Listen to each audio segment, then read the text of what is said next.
Hey minions, welcome to Crank It Up. I'm Jim Price, and today I'm joined by three special guests. I want to welcome Lonan, Ludicrousness, and Beryl. These are the three that I mentioned would be joining for the custom faction panel. As I mentioned before in an earlier preview video, they are three of the most creative smash-up minds that I've ever met. Was I lying or not? You're going to be finding out today. So this is something that was unlocked by raising over $1,250 on the day of Smashing 2, the second one. I'm really excited for them to share their insight with you. We get asked a lot among the Smash Up community, how do I get started with making custom factions? This is something that comes up on pretty much a monthly basis. There's a lot of resource and wisdom out there, and I'm excited for them to share with them today. We're going to start by introducing them. Let's start with Lonan. Lonan, thank you so much for being here. Hi, I'm Lonan. I've been playing Smash Up since early 2020, maybe 2019. I can't remember for sure when I started, so I'm kind of a little bit new compared to some people. But since then, I've created over 40 custom factions. Just really got excited about it and enjoyed making them and exercising my creativity. I also have done lots of posts on Reddit, some posts on countering toolbox and spotlight combos, and also just started up a new one doing Smash Up 101 with basic principles and kind of expanding on it a little bit. So I'm excited to be here and share, and it's a privilege. Thank you, Jim. No problem. We're going to move on. Ludicrousness, welcome. Thanks so much for being here. Absolutely. Thank you so much for having me, Jim. My name is Chris. I go by Ludicrousness on Reddit and on the Discord and pretty much anywhere else online for Smash Up. I've been playing for about 4 years or so, so relatively recent, I guess. My wife and I picked it up while she was pregnant, while she was stuck inside, and we couldn't really do much, so we just played a lot of Smash Up for the most part. Fell off for a few years after the baby was born, but definitely getting a little bit back into it now, and it's really fun seeing all of the custom factions that the community is able to come up with. I love being able to explore the design space beyond what's in the game and see mechanics that could have been and mechanics that maybe will be someday in the future as well. So just the sheer creativity of the community continues to astound me, and it's amazing to be part of that. Great. And baby is changing everything? I had no idea. That's totally not a thing. All right. Beryl, you're next. Hey all, I'm Beryl. I've made a couple of appearances on the channel before, but something you may not have known is that I've made over 30 custom factions of my own, and I maintain it directly on the English Discord server containing close to 200 custom factions made by various authors, including the other two members of our panel. I first got Smash Up a little over 2 years ago, and I've been involved with social media for the game for about a year and a half. My favorite published faction, probably the Bandit's chagrin, is the Polynesian Voyagers. Their strategy of spreading out and concealing your target, as well as their heavy use of engine cards, perfectly plays into what I like to do in games like this, which is to establish presence wherever I can and wipe people out with an overwhelming snowball. I would like to thank Bandit for inviting me onto this panel, because custom faction making is, at least in my opinion, a really fun part of this game's community that doesn't get all the attention it deserves. So I completely agree with that, and we'll definitely talk about it. But I have to say, you've only been playing for 2 years? That's shocking. I did not know that. I just feel like you three in particular are synonymous with the Smash Up Discord. You're all in the top 5, most posts, and for me to be the longest player is really, really surprising. But let's jump right in. We have a lot to cover. So first thing I want to talk about is custom faction making in general. There's certainly a big part of the community, but why is it important to you, and why does it matter? I can take that to start off with. It's kind of like some of the stuff that I talked about in my intro there. I think that it's really cool, in a game like this to be able to explore, rules that exist but aren't really explored, fully in the published cards, and see the way things that can work that you wouldn't otherwise. Having a modular game like this, I think you mentioned in one of your previous videos, it really invites you to insert yourself into that and have a chance to make something of your own and then smash it together with something that's already published and see how that works. And I also see it as a really valuable part of the community. It's pretty commonly, I would say, an onboarding path almost for people, into the broader Smash Up community. It's natural to start playing the game and want to make your own faction, and then all of a sudden you find all these resources out there and these other people that are also doing that as well. And, they can give you tips and guidance and just a really cool community of people. I can go next. for me, like, it's that there's an infinite amount of unexplored design space, like pretty much infinite. There's so many niche corners of the rules and interesting takes on the well-traveled roads that just haven't been fleshed out yet. And part of the draw of customs for me is exploring those what-ifs, the what-could-bes. It's also an opportunity to sink my teeth into a game I love dearly, to pour a piece of my heart into it and make it my own.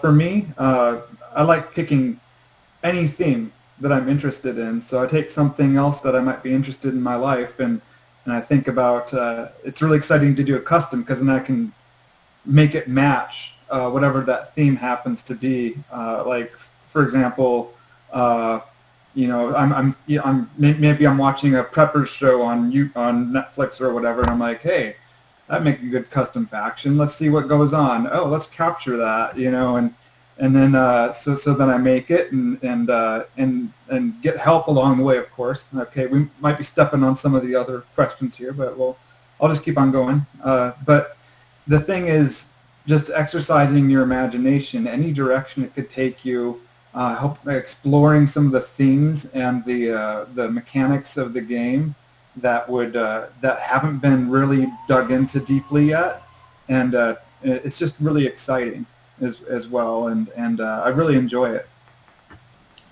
I agree with everything that everybody said. The only thing I would add to that is that it actually does make a difference when it comes to folding ideas into the real game. If people start clamoring for something that is like an obvious missing here, like it's missing here, sometimes it's even at the card level. I know for me, this is particularly true when I was a playtester. If you see that there's a gap in a faction and you have the perfect card because it exists in your custom, you just pull it in and you plug it right in and it solves the problem. My personal example was the Grim 4 and 5, the Grim 4s for Prince Charming and Charming Princess. I'm looking at it and I'm like, I hate to do this to this custom, but this is the perfect solution to get Grim where they need to be.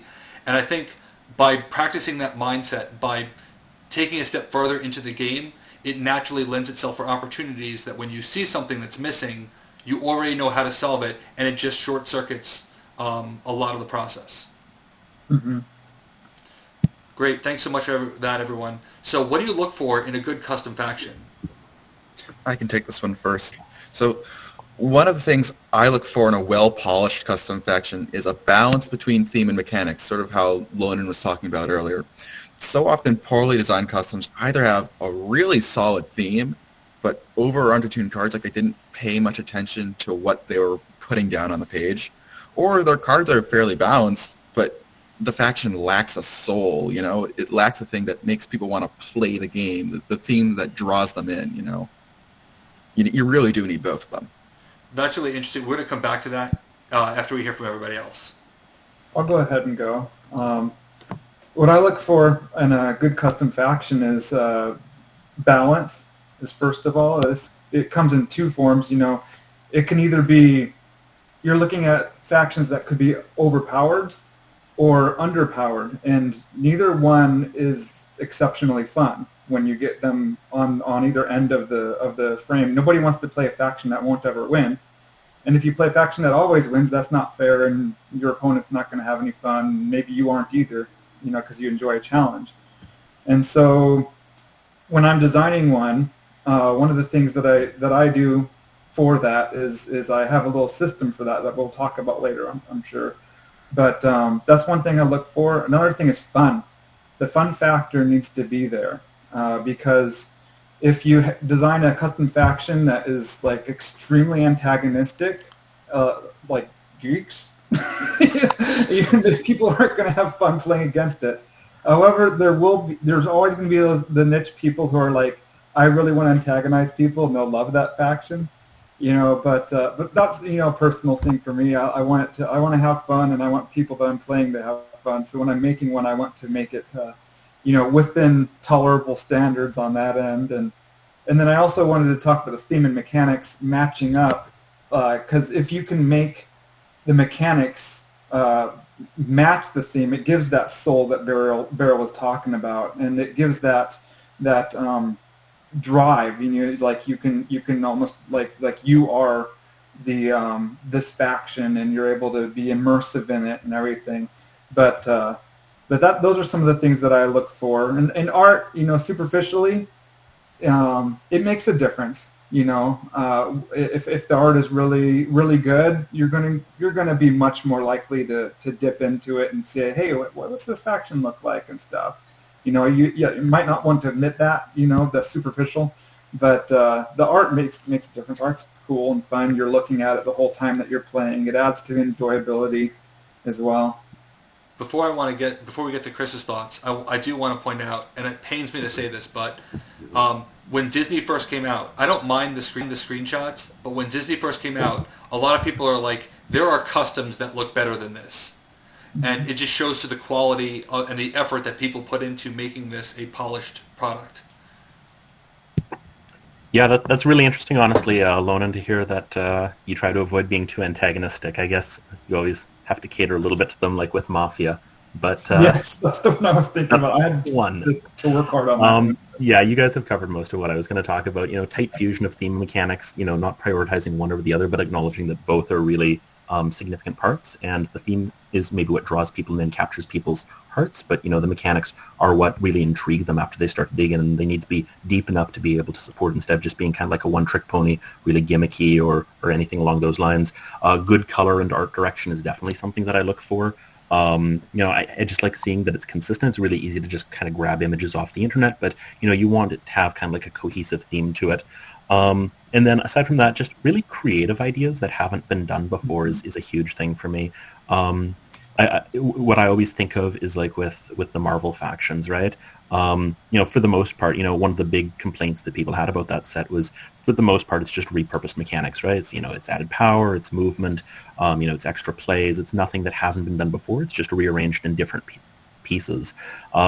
I personally don't care that much. I care, but not that much about, individual balance. Since ultimately, how many people are ever really going to be playing your custom faction, right? It's probably just you. But at the very least, if you're going to make something creative like this, like be creative and do something that hasn't been done before. Yeah, that's a really good point. I like to add a little different thing into it. If you have a custom faction full of abilities that have been copied and pasted, then it's like, oh, okay, well, we're just creating another all-stars, I think it depends on how it turns out, because the Mounties didn't really do anything new. They just had a collection of abilities that did it really well, and were straightforward. And I think that's great. I really like the Mounties. But if you looked at some of the earlier versions of Marvels, then you would definitely see what you're talking about, where it's like that card, that like literally that card, that card, that card, that card. They've all been done before. It's like, what do Kree do? They are wizards, but they add a little bit of power. That's not distinctive enough for a number of people. So it's okay to reuse ideas if the combination of them is different. But one of the nice things about customs is that you have no self-imposed constraints. You can do whatever you want. So you don't have to worry about new player friendliness or anything like that. It gets to be a reflection of yourself. Yeah, the only limits there are the limits that you're putting on yourself for your custom. So, there's no need, I guess, to go back to the same well over and over. Right. Mm-hmm. Very cool. Now, I would say that the quality of customs has gone up significantly in the last couple of years. From what it seemed, I think, Lonan, you were talking about this, where it's either like you're here or you're here. Never really someone was balanced in the middle. And I think that may have been at the card level. I once saw a card that was literally 4 established Smash-Up cards all chained together with an ore. And they were all like really powerful cards. And it was a double feature. So I have no idea what's going on there. But I think that it's generally gotten a lot better. I think the community helping each other plays a large role of that. So in honor of all that, what are 3 tips that each of you have for designing a custom faction that you would be proud of? Well, I can go first before anybody else steals the 3 that I have, since I didn't actually write any backup tips on my list. But number 1, definitely have a clear picture of why you're making the faction, what's important to it, what are like your non-negotiables, right? Like if you strip everything else out, what's the one thing that you really need to capture? Even if everything else needs to change around it, I think understanding what the intent is right away is pretty important. Number two, I always try to start kind of like with the big picture and then drill down to details, right? Like understand like at a high level, what's the game plan, what is this faction doing, and then figure out like how can I make these individual cards help accomplish that, I guess. And then number three, which is something that I see all the time, is don't get too attached to certain card designs. And I'm very guilty of this, where I make one and I'm like, oh wow, that's so cool, you know, I got to do that. But you know, when other things change and it doesn't make sense anymore, I don't want to ditch it. So just being flexible at the same time as, like I talked about, establishing those non-negotiables right off the bat for, you know, this is going to be there no matter what, even if I have to change everything else to make it fit. So just, again, being honest with yourself about what you want to do with the faction and why you're making it. Number 3 is super interesting. I'm not sure that I agree, but we're going to come back to that after everybody's given their tips. I'll go ahead and go next, I guess. Number 1, some of them matched up with things we already saw, but this is the one that I really wanted to dig into, is feedback. Because, like Chris said, you don't want to become too attached. If you want to create a faction that is not just for yourself, but the community can enjoy as well, and maybe it's balanced and et cetera, being able to receive feedback, constructive feedback, and is extremely important. Don't be too defensive about things, you know, and be willing to learn something. For example, Corrupt Cobb. I had done the Mafia faction, and he said basically search choose a search their deck, and they discard it or whatever. But it was intended for them to search the deck, but I wrote the card in a way that it could mean that you're interpreted that you're searching their deck and throwing out their best cards. That was not the intention, you know. And so someone online had mentioned that, you know, I would never have thought that it would be taken that way, but you've got to word everything very carefully. I guess that's another tip there, is word everything very carefully so that it can't be misinterpreted as well. And also just feedback is probably number 1. Also with feedback, have your own opinion.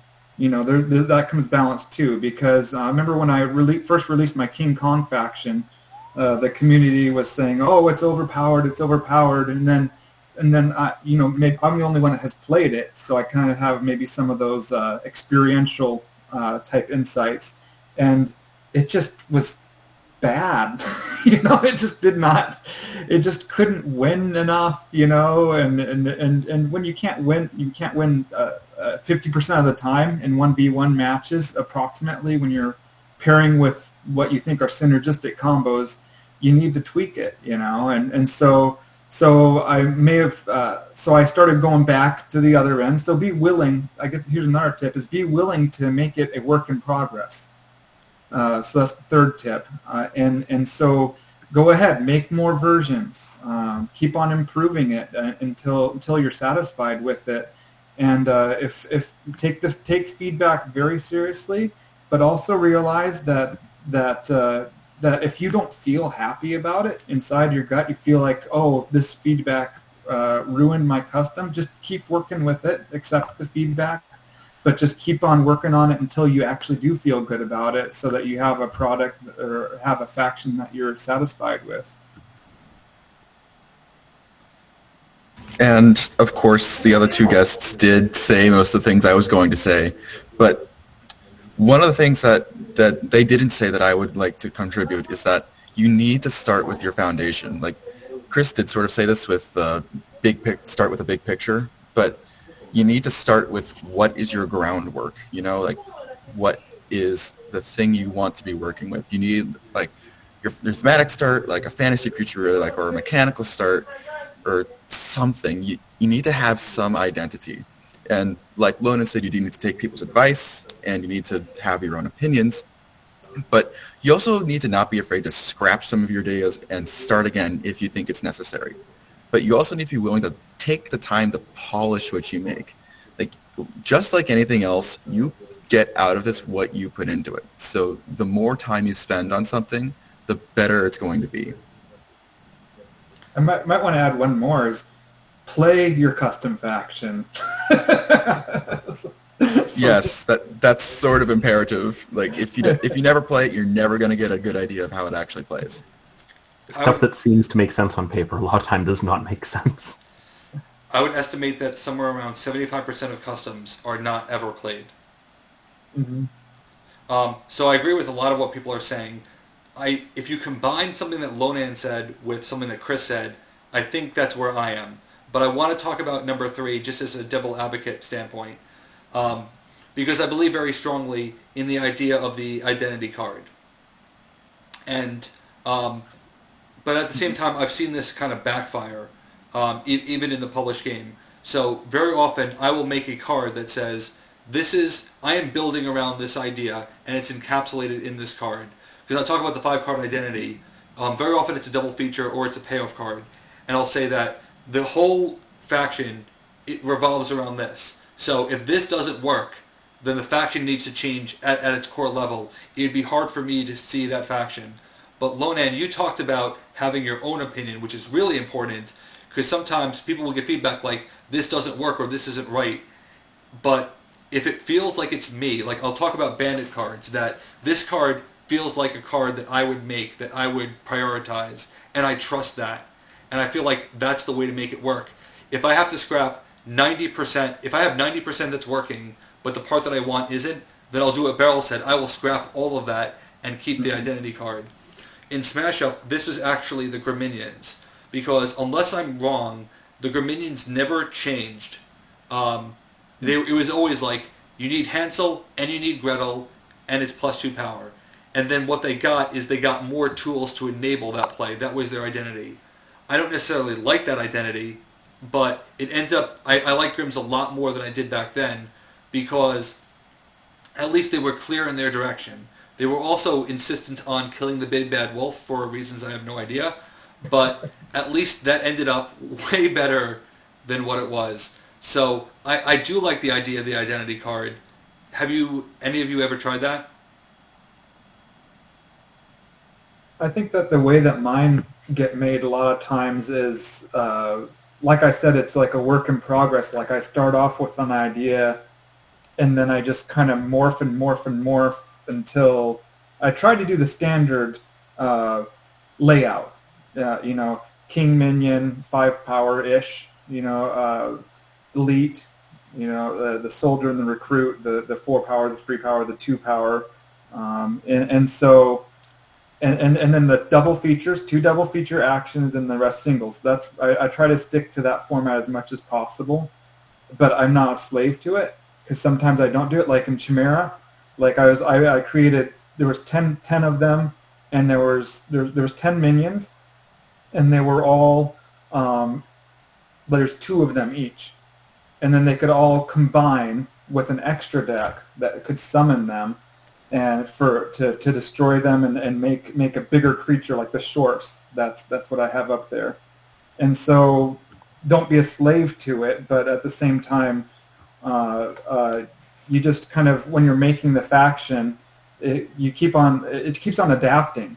Like if I have a good idea, then I'll go with it, and try to make it all fit coherently. And once you have like a core amount, like maybe you have most of the cards kind of figured out, then you can, and actually after you get a rough draft and have all of them kind of the rough draft figured out, you can look at it and say, okay, where's the misfit? This one does not play into the plan of the faction. What can I do instead? And then just kind of, you can go ahead and sit on it for a while. And then sometimes there's an idea that comes around, sometimes there's not. Maybe there's a thematic tie-in that you just don't want to give up. Consider giving it up, but also consider keeping it. It's your custom faction, As long as it doesn't ruin something else that you're trying to do with it, you're fine. Yeah, a lot of times I start with whatever the core of the faction is that really speaks to its identity. Like, and it's not always the same thing, right? Like, a lot of times I'll start with just the minions, right? Like the entire minion spread, because it's 4 card designs that are driving half of the design space, right? Like half the cards that you draw. And usually it's the ones that people really identify with, right? Like it's pretty common for like the leader, right? Like the 5 power minion to be almost like synonymous with the deck, right? People really identify that with the faction. But it's not always like that. Like, for example, for the Spectral Sailors that I made, which were like a bunch of cursed ghost pirates, I actually started with the actions on that one because the structure of the deck, it's built around these 6 unique curses that all have kind of like a benefit / bane, I guess, attached to them, depending on who they're who they're on. And everything else is kind of like around enabling those. So it's just understanding like what's the most important part of the faction, and then building around that, I guess. And for me, it often works the same way, where I start with a core idea, and sometimes there's a specific card design attached to that, sometimes there's not. Usually there's not. Like, I can think of a couple examples where I've started with a specific card design, but usually what happens is I have a specific idea, and I think, okay, what abilities make this work? Like, I think the best example for this would be my Phoenix's custom faction, where the idea was the cycle of life, and they're coming back from the ashes, and you're repeating your minions over and over again. It's like the king minion for that was called Dark Phoenix, and what happened was once per turn per minion name, if after one of your minions went to the discard pile, you could play it on Dark Phoenix's base. So it was like a magnet that brought all of your dead minions to its base, and I built everything around that. Like, everything can be revived over and over again until your Dark Phoenix goes away. And that was kind of how that faction got built up. So again, if you start with a core idea, that's great. You don't need a core card design, but having a core idea is great. I think I'm going to elaborate, too, with examples from a couple factions. So like the King Kong faction that I was talking about, that one was born out of the idea of I want it to be like Kaiju because it's King Kong versus Godzilla, kind of thing, but it needs to be different, So then I was like, I created it to have maybe a little bit of a play on base action theme, but definitely feels different, and so then I tweaked it from there. But then there's also like the Shiranui. I had played Yu-Gi-Oh before, and so I wanted to create a Yu-Gi-Oh faction. I was like, what on earth can I do? And then Shiranui is one of my first ones that I made, and it was basically you would be able to synchro summon, and that's a Yu-Gi-Oh term, the different creatures or monsters and characters, minions from the discard pile, and trying to make that balanced was insane. By the way, it was definitely not balanced in the Yu-Gi-Oh game, and ran rampant in the Yu-Gi-Oh community for a while. But starting out that core idea, or the Chimera, where I was like, what can I do? That kind of came out of the Yu-Gi-Oh concept too, of summoning creatures by destroying them to make bigger power, and sometimes you start off with a theme, like my Naruto faction. It's like, okay, I want to do shadow clones. Naruto's got to make like 1 billion shadow clones. That has to be his thing, and so I created a mechanic to kind of simulate that. It kind of ended up being similar to Innsmouth with the locals, but definitely different. And that's what you want to do too. You want to make it, you want it to be different. You can't just take, that makes it a little bit better and everything. And I'm looking at our pictures up here, so I'm thinking about those types of factions more. And sometimes I start off with the core idea, like with the mini factions. That was a fun one. So I was like, I love this about Smash Up. I love how mad scientists build up counters and everything, and they have the destroy and them into the loophole to make more counters, body shop, and then I also I feel like that's a really good mechanic with movement. Okay, there's Mounties, so I created so I put 10 cards for these mini factions. So there's basically 10 cards that are similar but not identical to Cyborg Apes and Mad Scientists, and Mounties. I call Dudley Doodley. Got to insert that humor in there.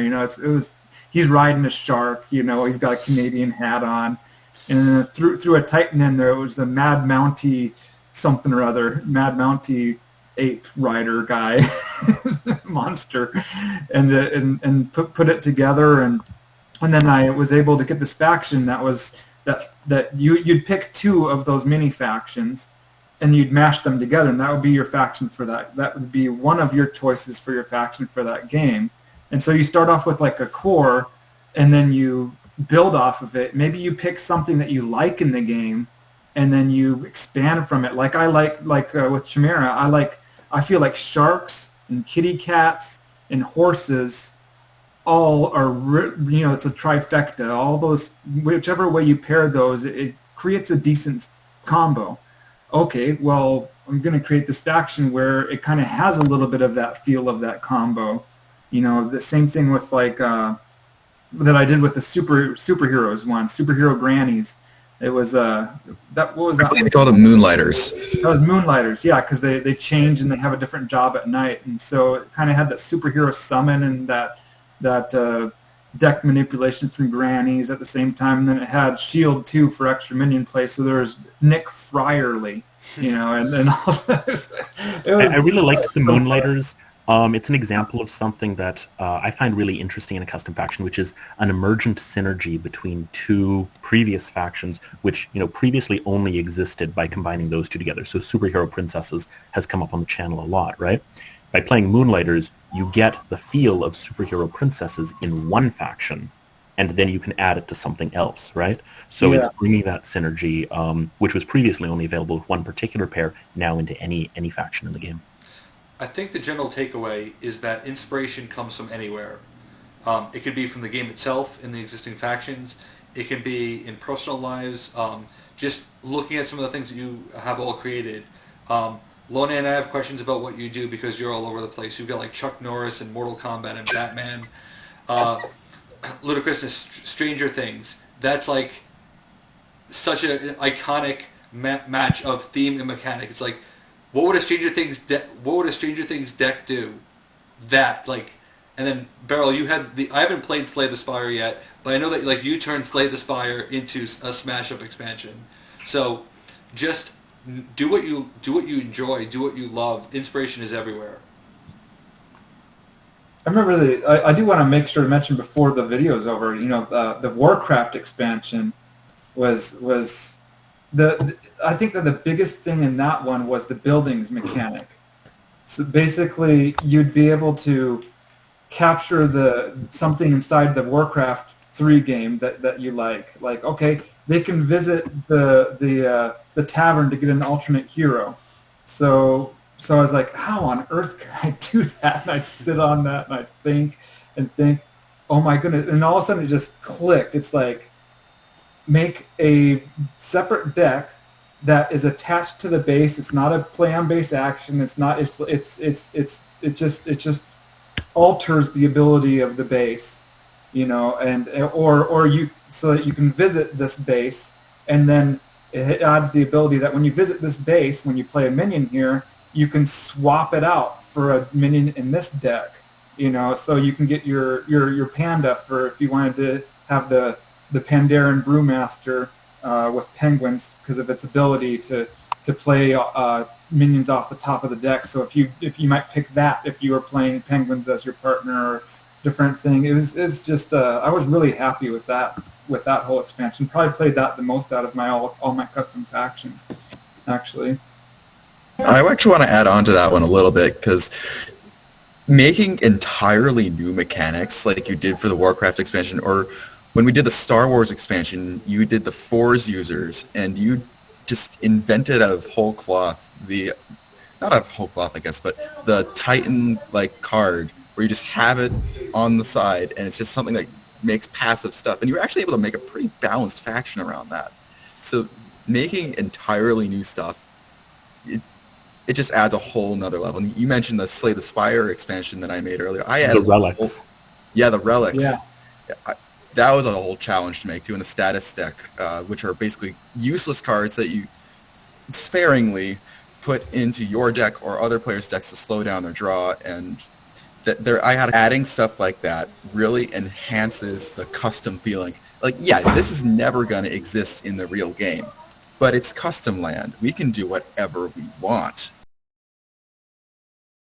That was really interesting, especially tying it back to the previous experience that you had with some of the expansions. It's really funny that there's not just custom factions, but custom factions in a custom-themed expansion. But let's talk about the opposite. Things don't always go well. Sometimes things don't go according to plan. Sometimes mistakes are made.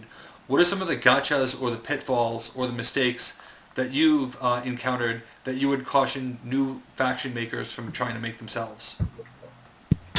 I can go first for this one. So early on, when I still didn't really understand the formula official factions operated under, like you got your leader, then your 2 elites, then your 3 soldiers, and your 4 recruits, your 2 double features, and then 6 single copy actions.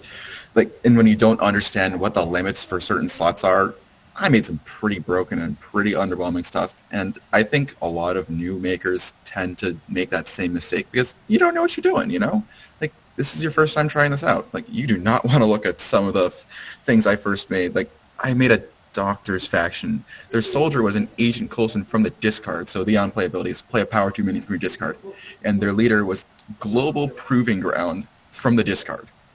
Yeah, you don't want to look at it. And even sometimes today, I find myself not following my own advice that I've presented in the panel, and it's usually led to things that are either very unpolished or didn't come out quite like I wanted to. Like I've said earlier, my favorite customs are the ones I've poured the most time and effort into refining. That's interesting because... Oh, sorry, go ahead, Lauren. I remember I actually played your Giants faction before it was polished, but I put them with my Disease faction, and it was just it was the only reason it worked is because we had 2 unpolished, overpowered factions playing against each other. when I did that, but yeah, it was very interesting. Custom combos are always really something. It's wild. Yeah, on my list, absolutely. Too many unique minions. We see that all the time with people that are, making their first faction, and it's awesome because they have so many ideas and things that they want to tie in and from the source material, and it usually manifests as just 10 unique minions. And it's, as we've, I think, recently seen with Disney, it's just really hard to balance, having so many unique minions at the same time, not having any consistency with what you're going to see.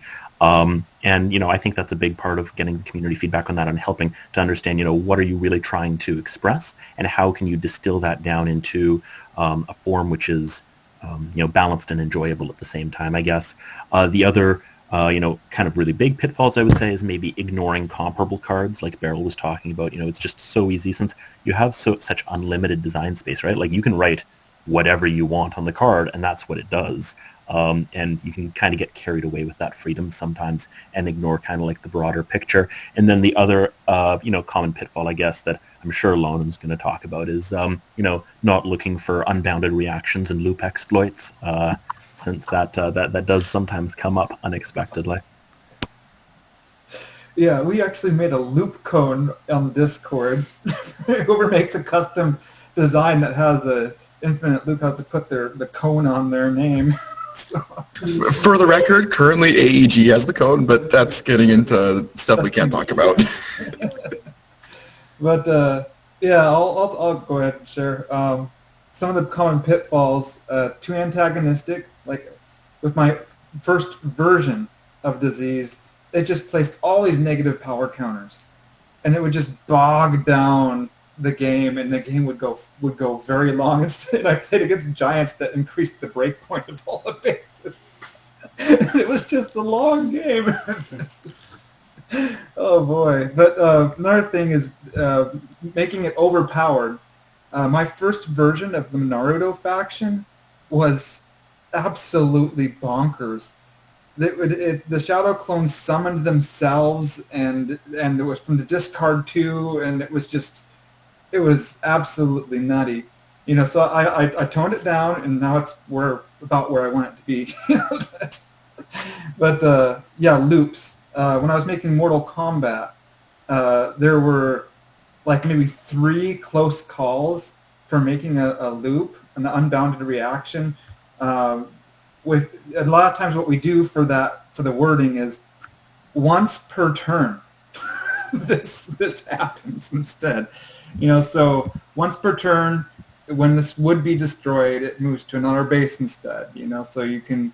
It is a little frustrating though, right? Because it hurts to have to limit it so strongly for like a few problematic interactions. I always like to look at kind of like the purest form of the ability, and I'm always tempted to see like, can I get away with this without it being a problem? Because it just hurts so much to slap these not quite band-aids, but kind of like band-aids on top of it and just adding to the word count and just restricting it unnecessarily.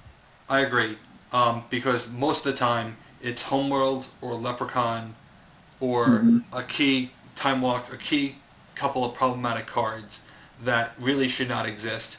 That it's almost like they are the Great Talent Killer equivalent, and we got to come up with names for them. Like Homeworld is the Great Recruit Killer or something like that. I remember when I was designing my Phoenix's faction, Leprechaun was a huge infinite loop problem. Like, I think Chris tried to make I tried pretty hard. 3 different infinite loops for them. Leprechaun and Bear Cavalry. Right. High ground. But I think that if something can go infinite, it could also go insufferable. And insufferable is not much better. Because insufferable is legitimate. You can publish that, but it's not necessarily fun. A real-world example of this would be Senor Mucho Slam and Crop Circles. That it can just keep repeating it. And that was like the first faction I ever played with Luchadors was Aliens, specifically to see how many times can I terraform or crop circles over the course of the game. And it's not fun. Lorna, you talked about the fun factor. It wasn't fun for me. It wasn't fun for the opponents. So it's unfortunate that customs need to be held into that. But at the same time, because I think that customs prepare you for the real game, you almost have to treat it as it could be published at any given time. Mm-hmm.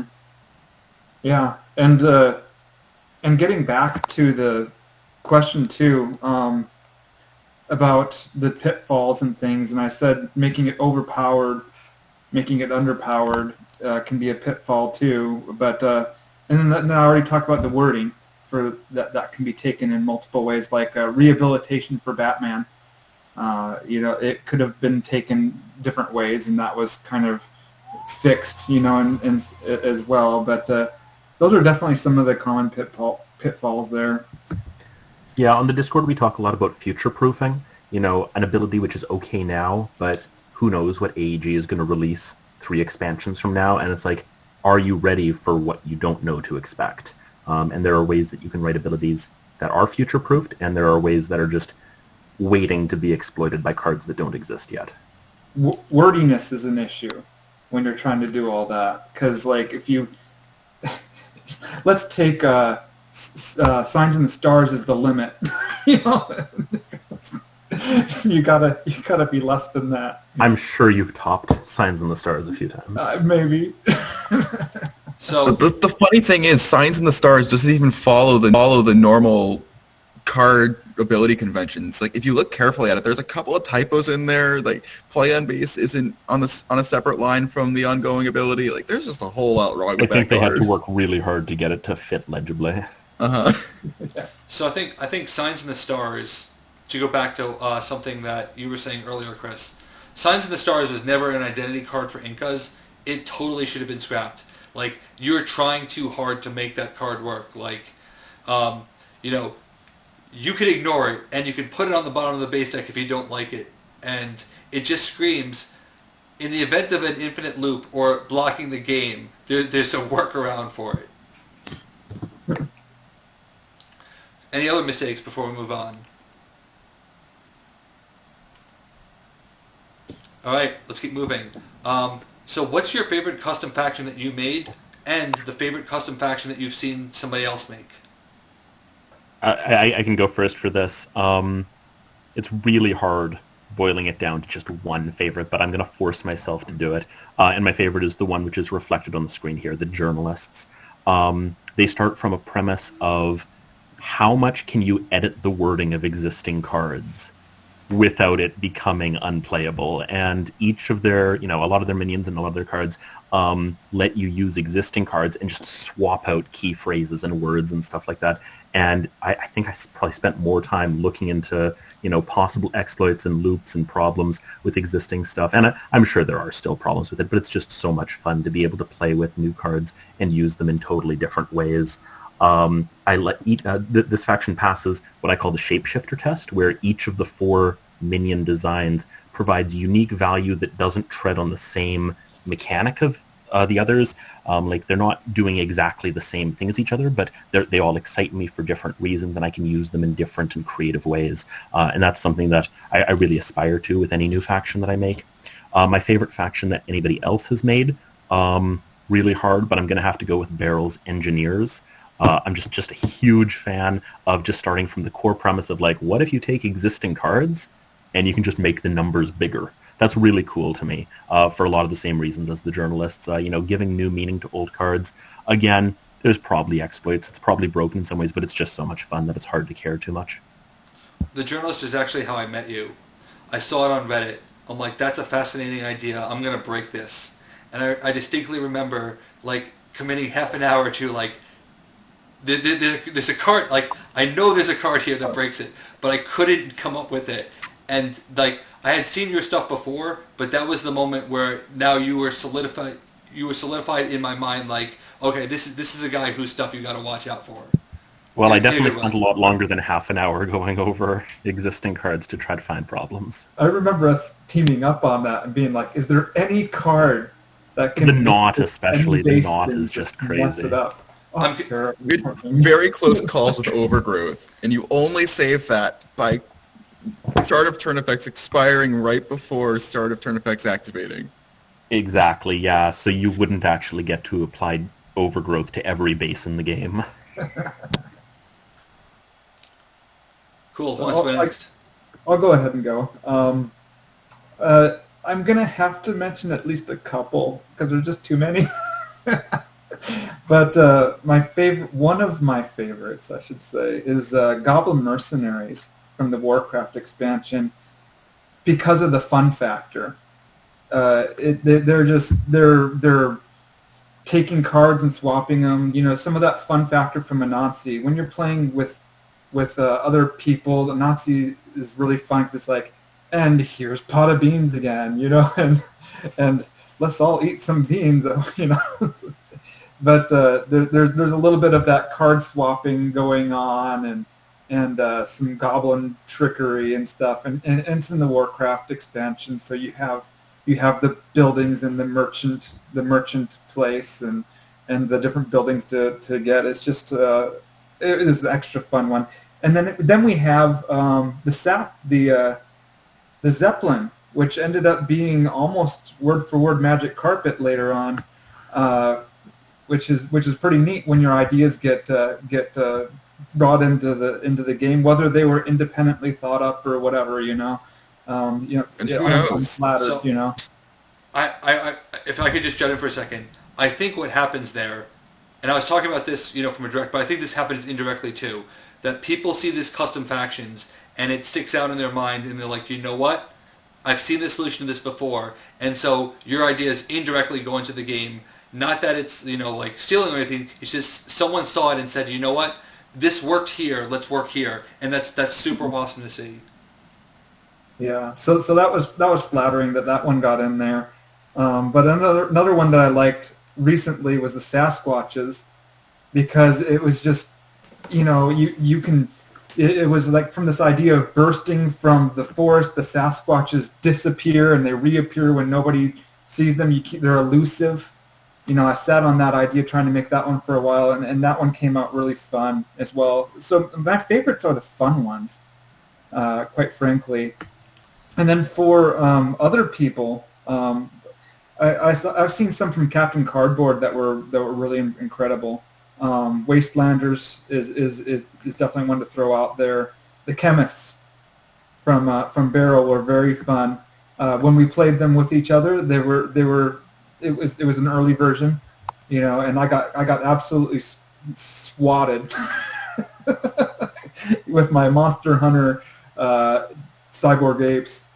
But that was okay because we had tons of fun on that, and then also with Ludi's, I thought his Jungle Book faction was really fun. You know, the manipulating the printed power and all that. That was really exciting to see, and then from one of Collector's, his Saw faction really stuck out to me actually, because it was one of those immersive ones where it's like you feel like you are in a Saw movie being forced to cut off your arm or cut off your toe, you know, kind of thing. What happened to too much antagonism? I mean, like, Yeah, if you're going to make a Saw faction, it's got to be...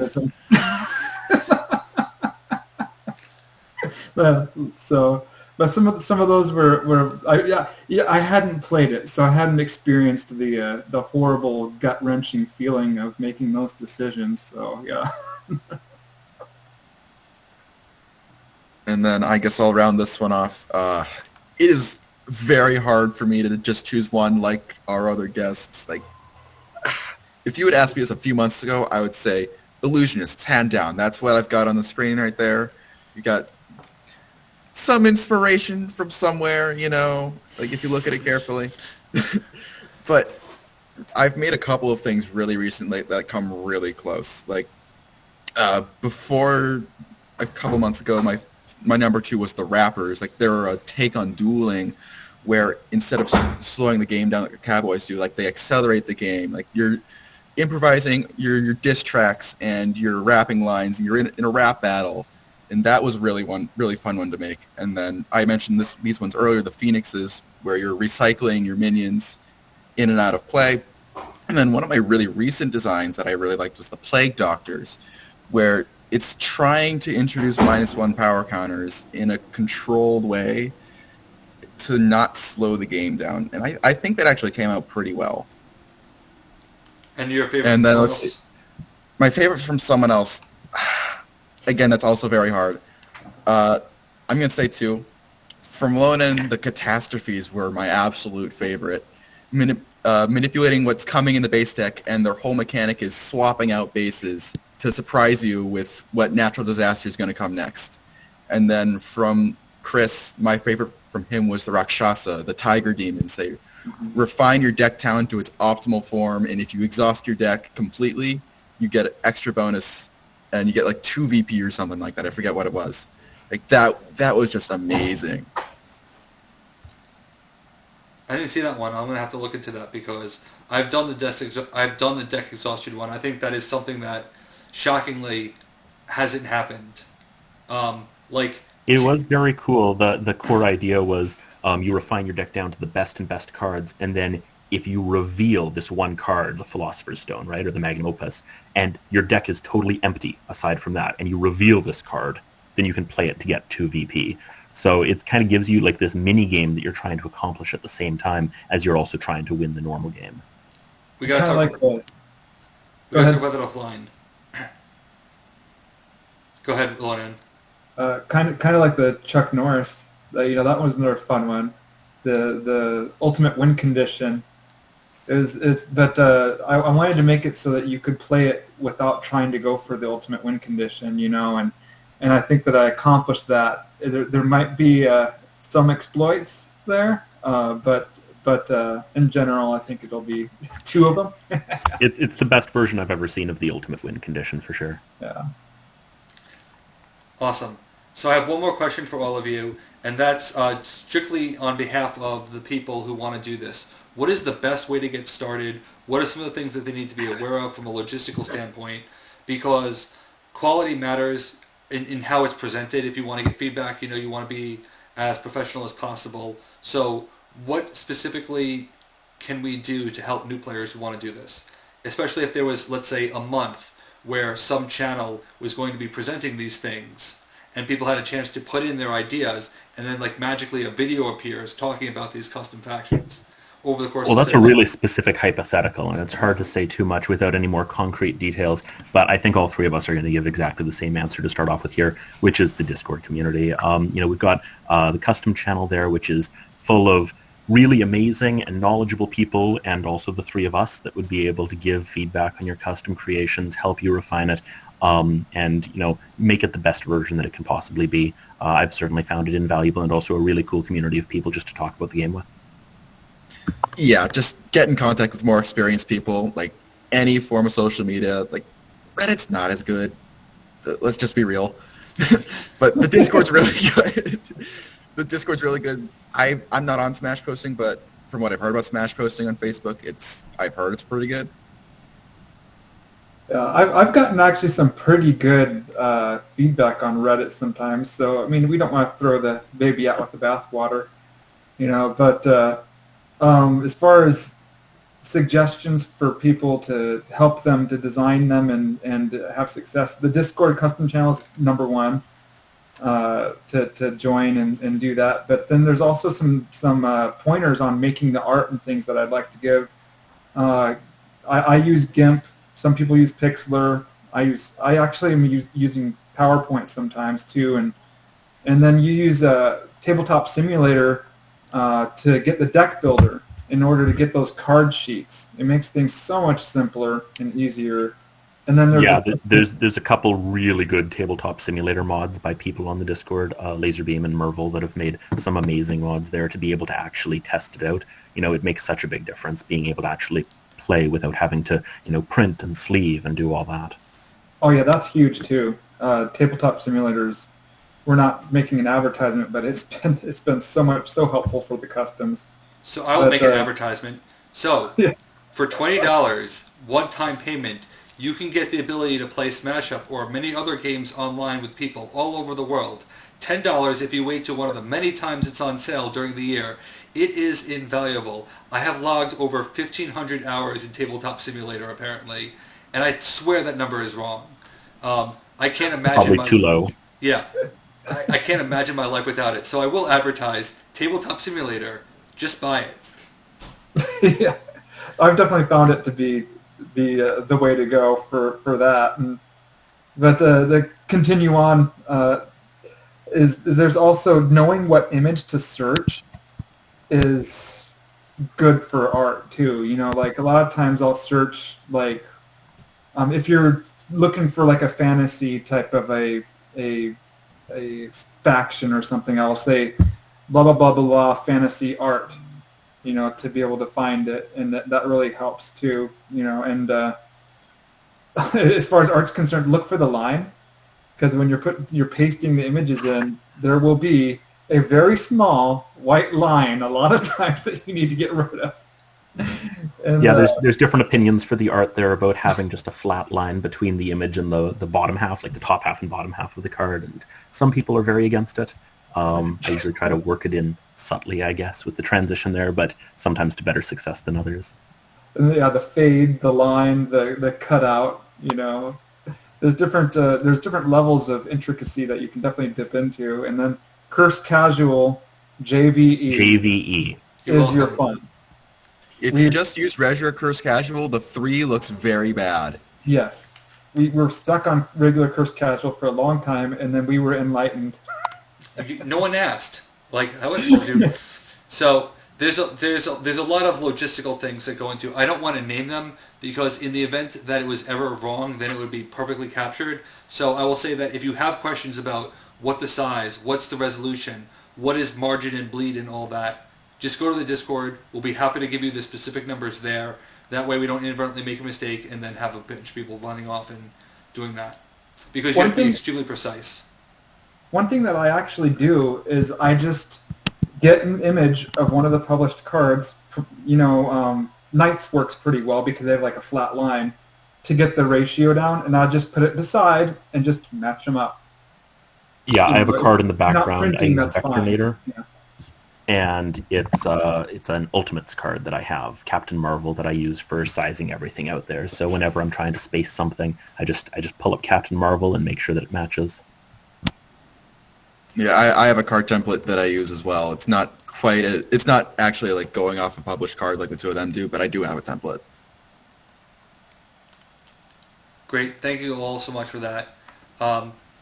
We're unfortunately out of time for today. I want to thank everyone here who is not only just helping other people make custom factions, for being part of the community, because that's what actually has kept the game going for so long. It's specifically the community.